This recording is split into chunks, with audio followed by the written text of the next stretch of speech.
நடிகர்கள் அரசியலுக்கு வரது எப்படி பார்த்தீங்க? இதே நடிகர்கள் எல்லாருமே வராங்க. நீங்களும் வர மாதிரி இருக்கும்.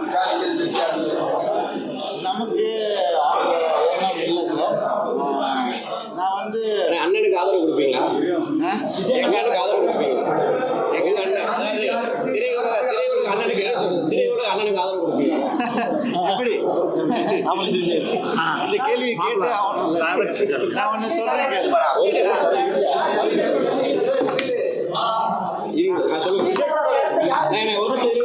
விஜய் அண்ணனோட இடத்த யாரும் ரீப்ளேஸ் பண்ண முடியுங்க.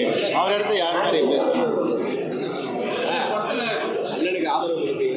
நம்ம ஆன்சர் பண்ணல. அவர் ரீப்ளேஸ் பண்ணுறீங்க. அண்ணனுக்கு நீங்க ஆதரவு கொடுப்பீங்களா? என்னுடைய வட்டம் இவ்வளவுதான், சினிமா வட்டம் தான். அதுக்கான அண்ணன் கூப்பிட்டாருன்னா அண்ணன் அழைப்பு கொடுத்தாரு. அண்ணன் வீட்டுக்கு கூப்பிட்டாருன்னா போயிட்டு வரலாம்.